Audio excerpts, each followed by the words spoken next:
One well-known and chilling true story that received significant coverage in American newspapers is that of the Night Stalker, Richard Ramirez. Ramirez was a notorious serial killer and rapist who terrorized residents of Los Angeles and San Francisco in the mid-1980s. From April 1984 to August 1985, Ramirez committed a series of heinous crimes that included home invasions, sexual assaults, and brutal murders. His victims ranged in age from 9 to 83, and he showed no mercy or remorse in his attacks. Ramirez often entered homes through unlocked doors or windows, targeting people while they slept. His methods were gruesome, and the media coverage of his crimes caused widespread fear and panic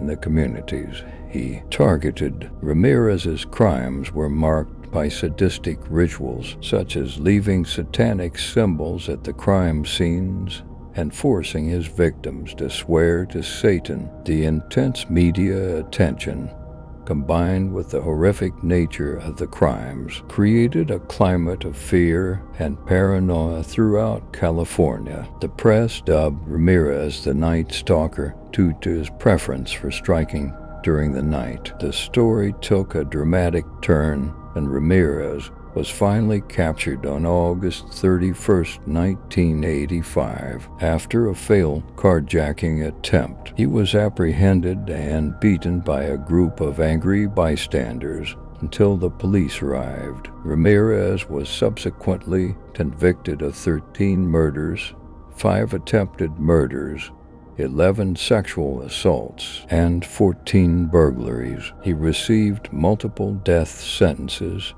and spent years on death row before dying of cancer in 2013. The Night Stalker case remains one of the most notorious and terrifying serial killer stories in American history. It serves as a chilling reminder of the horrors that can be inflicted by individuals with disturbed minds and the impact such crimes can have on communities.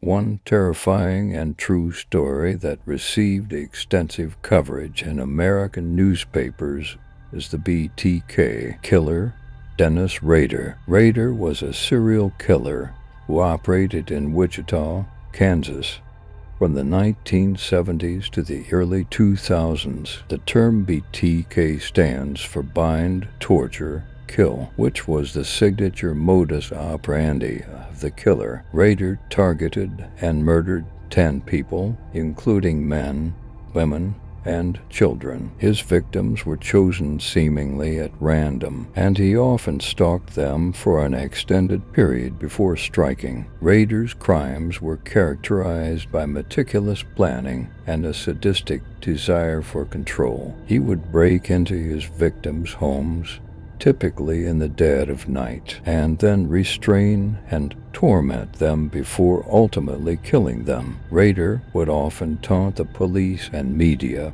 by sending letters and packages containing details of his crimes, including photographs and personal items taken from the crime scenes. The case gained significant media attention as the community grappled with the fear and uncertainty surrounding the unknown killer. The newspapers covered the details of the murders, the police investigation, and the community's response. Rader's ability to elude capture for decades only heightened the public's fascination and horror. In a shocking turn of events, Rader's reign of terror came to an end in 2005 when he resurfaced after years of silence. He sent a floppy disk to the police, which eventually led to his identification and subsequent arrest. Rader pled guilty to the murders and provided chilling testimony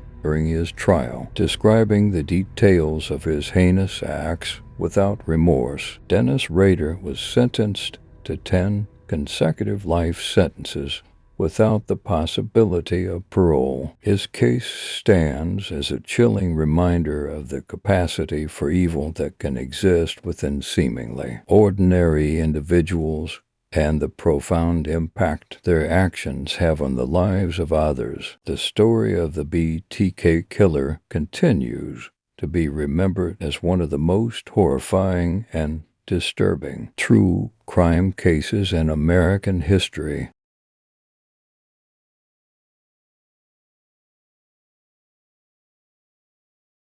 One terrifying and true story that received significant coverage in American newspapers is the Golden State Killer case. The Golden State Killer, also known as the East Area Rapist and the original Night Stalker, was a notorious serial offender who committed a series of burglaries, rapes, and murders in California. During the 1970s and 1980s, the Golden State Killer's crime spanned a wide geographic area, with attacks occurring in Sacramento, the San Francisco Bay Area, and Southern California. He initially began as a prowler and burglar, targeting residential neighborhoods. Over time, his crimes escalated to include violent sexual assaults and eventually escalated to murder. The killer meticulously planned his attacks, often stalking his victims for extended periods before striking. He would break into homes at night, awakening his victims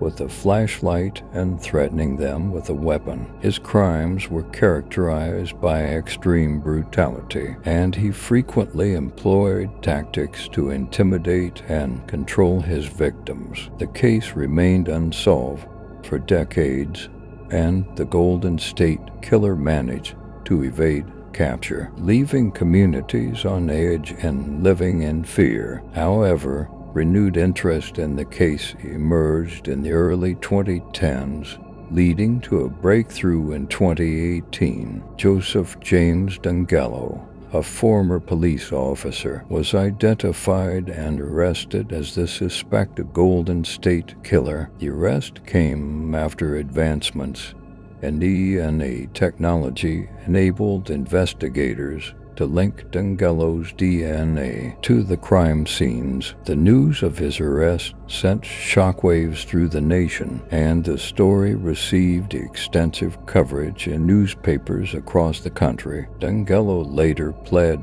guilty to multiple counts of murder, rape, and other crimes, bringing closure to the victims' families and providing justice for the survivors. His case highlighted the resilience and determination of law enforcement agencies and the advancements in forensic technology that played a pivotal role in solving cold cases. The Golden State Killer case remains one of the most haunting and chilling true crime stories in American history. It serves as a testament to the perseverance of those seeking justice and the impact that a single individual's reign of terror can have on an entire community.